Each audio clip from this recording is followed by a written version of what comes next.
His Excellency, Honorable Ram Nath Kovind, President of the Republic of India, Members of Parliament of the Republic of India, parliamentarians all, distinguished guests.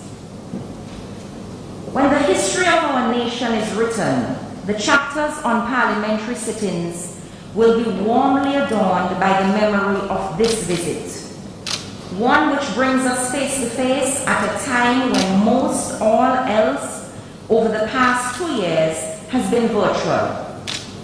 This magnanimous act is demonstrative of the continuing long-standing friendship between our nations. Mine is the distinct privilege to welcome you, Your Excellency, and persons of your official delegation to the Parliament of St. Vincent and the Grenadines. We are indeed elated to host you as our guests. Today is even more special for me on a personal level, as it is the first official visit to our Parliament by a sitting head of state since I was elected Speaker of the House. And for this, I say thank you.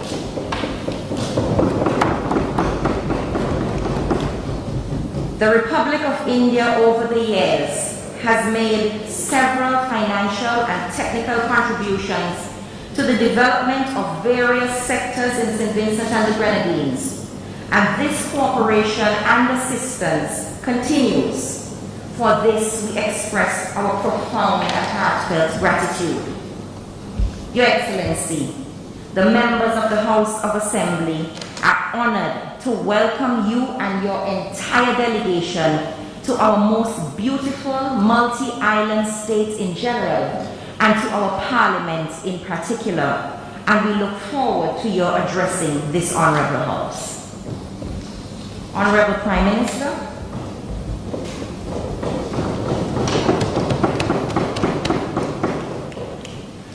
Madam Speaker, honourable members,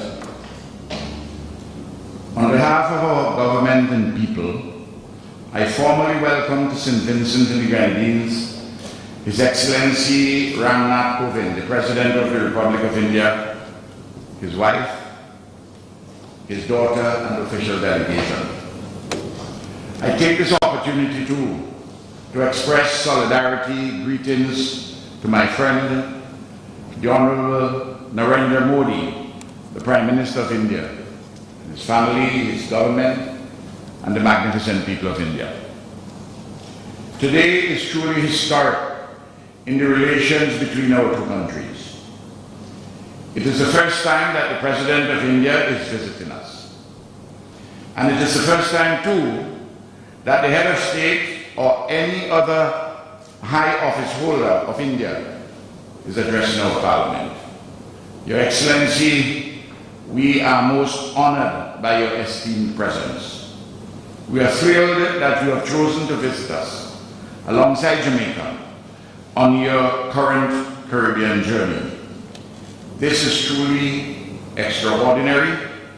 It is of inestimable consequence. St. Vincent and the Grenadines and India are inextricably bound to each other through ties of blood. Our commitment to democratic values and liberty, our stance of non-alignment from hegemonic power blocs globally, our quest for peace, security, and progress for all nations and peoples, and our practical bonds of friendship grounded in high principle and mutual interests. Your Excellency's visit will undoubtedly strengthen further our existing unbreakable ties that bind.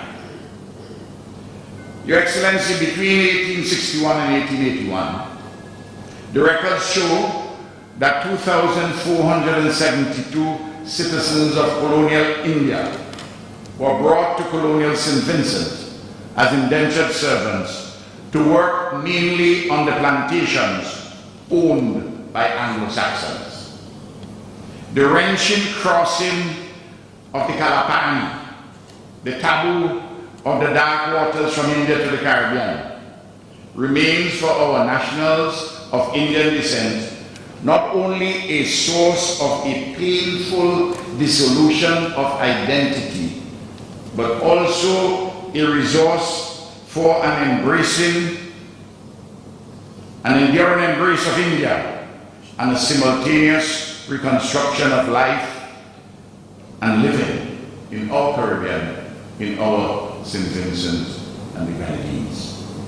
The incubus of British colonialism was unable to defeat or destroy the unconquerable spirit of our indentured brothers and sisters who came to us from the ancient Indian civilization of glory, merit, and worth.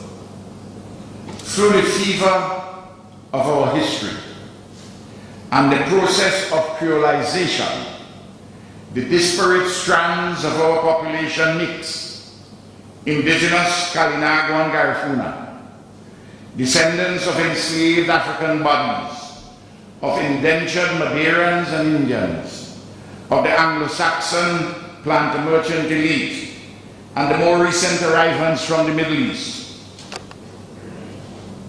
All of these have evolved into an integrated whole, a metaphoric symphony of oneness, in which the occasional dissonances are resolved or muted through informal, even invisible cultural wellsprings or our formal institutions. From all this has arisen a genius of our people, exemplars of social cohesion, inclusiveness, tolerance, and social solidarity in life, living, and production. Your Excellency, daily in innumerable ways, the presence of India is felt in our country beyond the impact of our treasured nationals who are the descendants of indentured servants from 19th century India. Today, professionals from India in various fields, including medicine, engineering, project management, information technology, and teaching, have come to live and work among us. Many have become naturalized citizens of our country. Many have children who are Vincentians by birth. Through the outreach of the Indian government, the Global Organization for Persons of Indian Descent, the Indian Heritage Foundation of St. Vincent and the Grenadines, and with the active support of the government of our country, the joinder between our two civilizations is deepening and broadening. This is a most uplifting enterprise. We commemorate in remembrance and hopefulness Indian Arrival Day every year in the month of June. And of course, our people have arguments about whether Brian Lara or Sachin Tendulkar is the best batsman of the 21st century. We watch the IPL on TV, and we all have our favorite teams. And many of our people are Bollywood fans. Practically all of us are fond of Indian cuisine. And the list goes on. And on the 21st of June every year, we ought to follow India's lead in embracing the invaluable gift of the International Day of Yoga to aid the unity of our minds and bodies, thoughts and action, health and well-being. Your Excellency, there is a beauty, an amazing grace and wondrous ease in the telling story of the close bilateral nexus between our two geographically distant countries of unequal power, conjoined within the frame of a multilateralism of nobility and compelling congruence. Our Caribbean civilization, including its Vincentian component, is young, searching, and enterprising. That of India is old, revered, and vibrant. St. Vincent and the Grenadines has a population of 110,000. India's population is 1.38 billion, marginally second only to that of China. St. Vincent and the Grenadines' landmass is 150 square miles. India's territory covers 1.269 million square miles, the seventh largest in the world. St. Vincent and the Grenadines has a gross domestic product of US 870 million. India's is 3.54 trillion US dollars, the fifth largest economy in the world and the fastest growing this year. India is a growing world power which cannot be ignored. St. Vincent and the Grenadines, a small island developing state, insisting on its rightful place at the global table. Still, these unequal measures hamper not our close friendship. We work with each other in an equitable partnership in this complicated, challenging world to make our lives more secure, more peaceful, more prosperous, more inclusive for all humanity. Globally, India is supportive of the small island developing states. We share similar perspectives on climate change, on biodiversity, land degradation and desertification. We work closely together at the United Nations on practically every issue arising from the global political economy, including the reform of the United Nations itself, particularly in respect of the structure and functioning of the Security Council. And we are in sync on the 17 Sustainable Development Goals, the achievement of which both our countries are deeply committed. Further, our bilateral cooperation in education, cultural exchanges, science, technology, health, solar energy, disaster preparedness, quick impact projects, and the arrowroot industry, among others, are very beneficial to our country. And through an initiative with CARICOM, India has offered our region a generous line of credit of US $150 million. St. Vincent and the Grenadines is keen on deepening and broadening our relations. Importantly, we have accorded favorable consideration to the establishment of a diplomatic mission in India, a subject that I have discussed with Prime Minister Modi. I expect that this will be effected in 2023.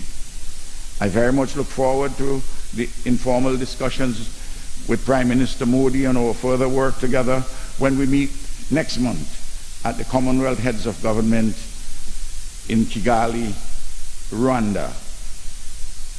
We are in search of investors from India and enhanced trade, particularly through regional initiatives. Your Excellency, Madam Speaker, honorable members, personally, I fell in love with the nobility of the Indian, African, Arab, and Latin American civilizations some 55 years ago. I'm still in love with these. And all the world civilizations, the majesty of humanity. I was 1 year old when India became independent. I have watched India develop extraordinarily under an array of distinguished leaders, from Jawaharlal Nehru to Narendra Modi. Your Excellency, please inform the people of India that, among other things, India lives in the heart and the mind of the Prime Minister of St. Vincent and the Grenadines, and of each Vincentian at home and abroad. Long may all this so remain, a unison between the civilizations of India and our Caribbean, our St. Vincent and the Grenadines. Welcome again, Your Excellency, and thank you.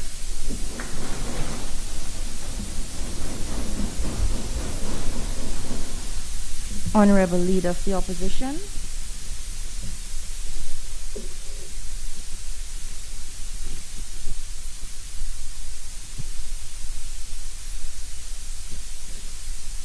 Thank you.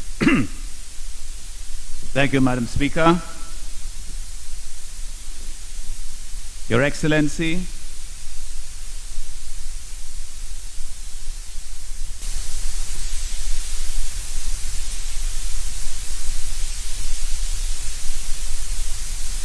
I extend this welcome to you also on behalf of my colleagues, members of the opposition. We welcome you as the head of state of your great nation, the Republic of India, and as a friend. I trust that your journey here, though long, was buoyed with expectations about what you would see here and who you would greet. And I pray that over the course of your visit, those expectations will be met. And indeed, that you are now already enjoying the warm hospitality of our people. The differences between our countries may seem vast, but what matters most are the things we share that bring us together, ever closer in friendship and mutual cooperation. In a world riven by enmity and strife, often caused by manufactured prejudice and exaggerated fears, we who get along well together must do all we can to promote peace, justice, and harmony in the world. We come from opposite sides of the world. You from the east, we from the west. You are a great and ancient civilization, interrupted by colonial rule, but once more on a path to wonderful things of your own choosing, forged by your own hands.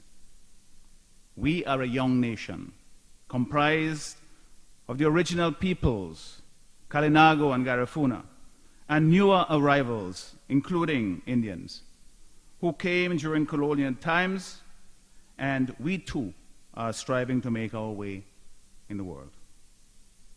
You are the second largest nation on earth by population. We are one of the smallest.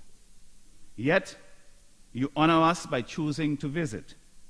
This tells us that the differences mentioned, though seemingly large, are in fact small matters in comparison with the common values and other things that we share. We share similar institutions of government and a commitment to human rights and democracy. India is the largest democracy on earth, is an inspiration to us, one of the world's smallest.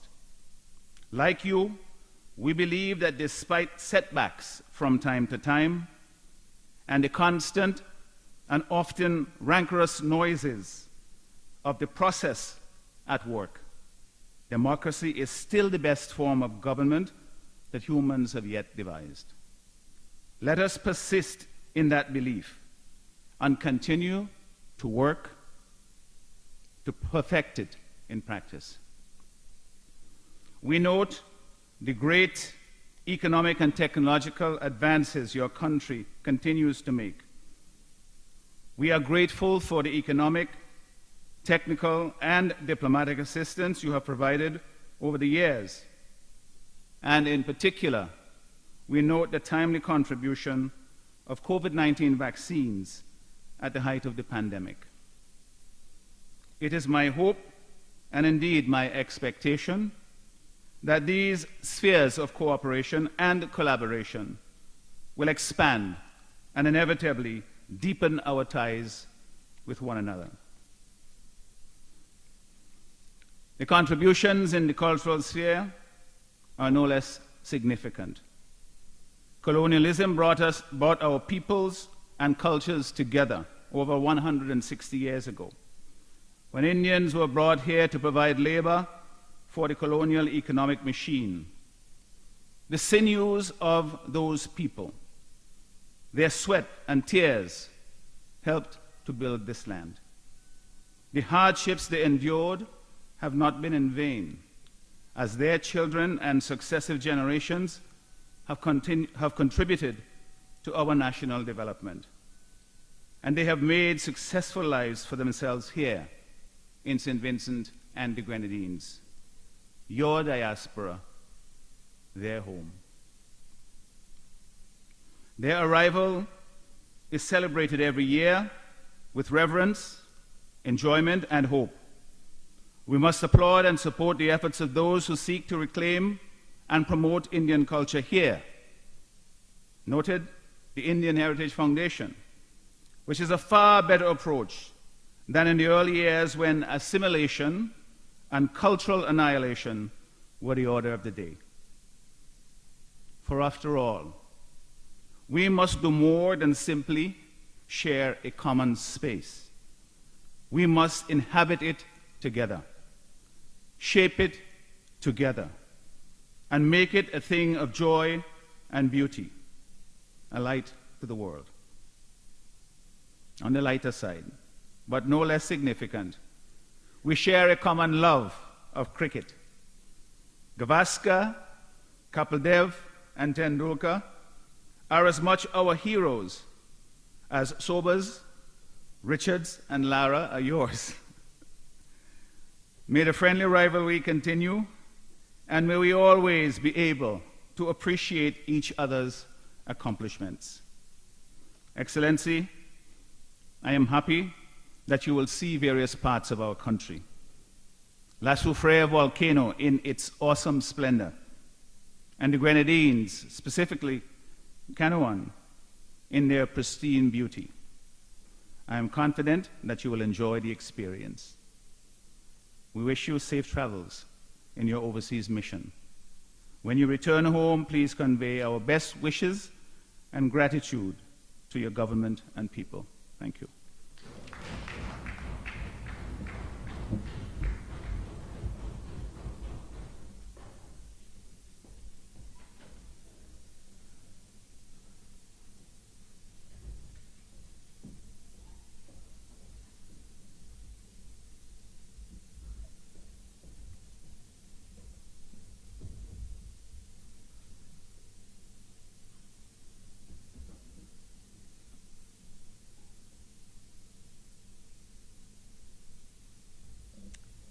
His Excellency, President of the Republic of India.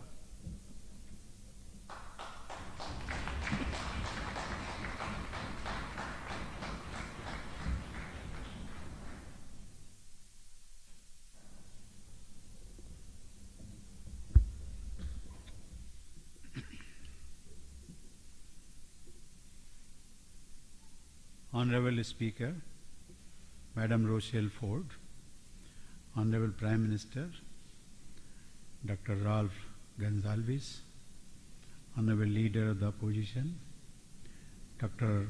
Godwin Friday, Honorable Attorney General, Mr. John D. Martin, Honorable Members, the Clerk of the House, Madam Nicole Herbert, the people of St. Vincent and the Grenadines, ladies and gentlemen.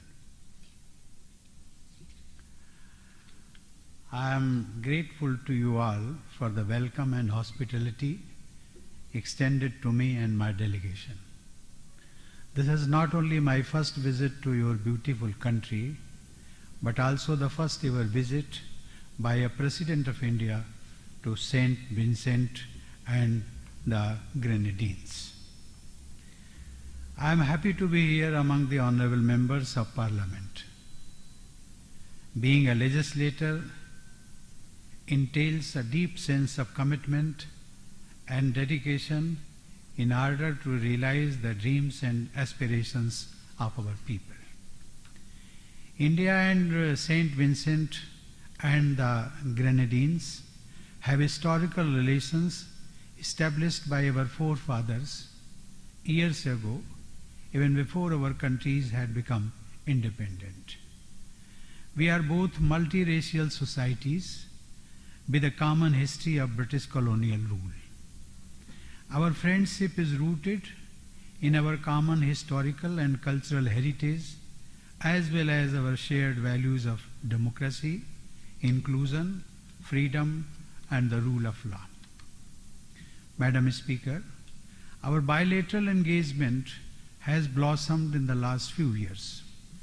The visit of the Honorable Prime Minister, Dr. Ralph Gonsalves, to India in September 2019 infused new energy into our relations.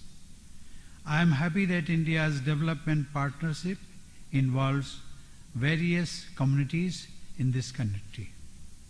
I am glad to note that projects such as the Bakwi market repairs and restoration, the community development project for Glenside village Mariaqua, and the rehabilitation and transformation of the Satvele agriculture depot into a processing and training facility have either been completed or are at an advanced stage of completion. India has stood by St. Vincent and the Grenadines during this COVID pandemic as well. As a symbol of our solidarity with the people of St. Vincent and the Grenadines, a shipment of life-saving drugs and protective gear were dispatched at the start of the pandemic. India had also sent made in India Covishield vaccines last year. India engages with the SVG at the regional level in the CARICOM, which has more than 1 million strong Indian diaspora. We appreciate SVG's active participation in the various activities on our agenda with the CARICOM. We deeply value our ties with the CARICOM, which is one of the oldest integration groupings in the region. India will continue to partner with this regional mechanism in addressing the challenges on the front of development and other issues.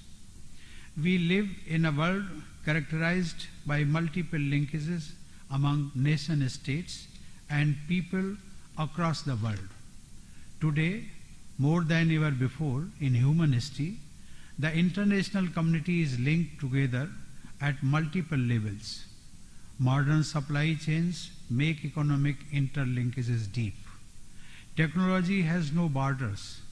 Our families and friends live across the globe, and we all are consumers of global products and services.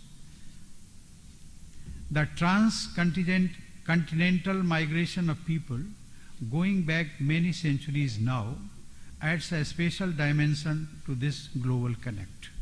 The presence of Indo-Vincentians is a fine example of this connect. People from India who came here in the 19th century as indentured labor subsequently became an integral part of your society. Madam Speaker, today's closely connected world has brought immense benefits to people around the globe through opening up of new markets, new educational and employment opportunities, greater access to information, and new vistas for countries to engage with the outside world. This globalized world order has also brought its own set of challenges. Climate change, political conflicts threatening international peace and security, cross-border terrorism, supply chain disruptions are some of the major global challenges that impact us all. Nation-states would have to look beyond their narrow self-interests in tackling these challenges for the well-being of our future generations. Ladies and gentlemen, multilateralism is more relevant in today's interconnected and interdependent world than it was at any time in our shared history. Multilateralism ought to be used as an instrument to promote a strong, sustainable, balanced, and inclusive growth in all nation states. However, for multilateralism to remain relevant and effective, institutions need to be reformed. Structures and institutions that emerged after the two world wars focused on one major issue, that of preventing another world war. To tackle the complex issues of today, the new world order that we seek to build is to be an inclusive world order, where every country can express its legitimate interests. This can only happen by way of an expanded and better designed representation system in key global institutions. Madam Speaker, It is important, therefore, to ponder upon and examine whether the current world order with the United Nations and its institutions is adequately serving the global community in addressing these complex challenges. Our objective in advocating for an inclusive world order is to promote a universal, rules-based, open, transparent, predictable, non-discriminatory and equitable multilateral system. The need of the hour is, therefore, reform of global institutions with the UN Security Council at its core to reflect the contemporary global reality. Madam Speaker, on this issue, India and St. Vincent and the Grenadines share common interest, approach and understanding. Both our countries are part of the 42-member developing countries platform of the L69 group. This group is actively pushing for reforms of the UN Security Council through an expansion in both permanent and non-permanent categories of membership. Madam Speaker, I congratulate St. Vincent and the Grenadines for the stellar role it played in advocating for a meaningful and time-bound progress in the intergovernmental negotiations process on Security Council reforms during its membership of the Security Council for the years 2020-21.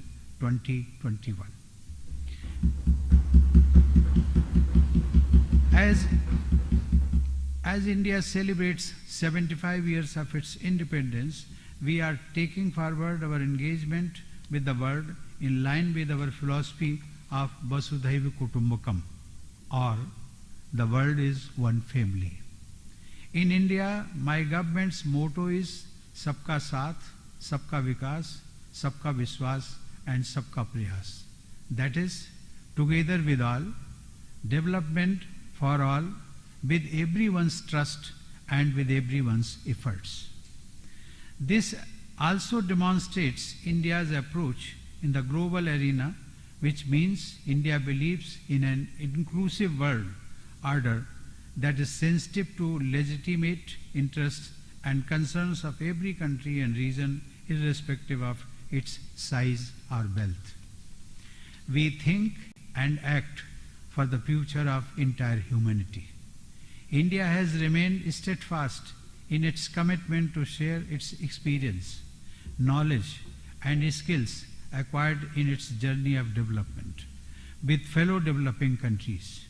I am confident that India and St. Vincent and the Grenadines will continue to work closely together in advancing these shared objectives for an inclusive world order. With these words, Madam Speaker, let me thank for giving me an opportunity to address this august assembly. It is an honor for me to be here today on behalf of the world's largest democracy. It was a pleasure sharing my thoughts with you. I wish the people of India and St. Vincent and the Grenadines a very bright future. Thank you.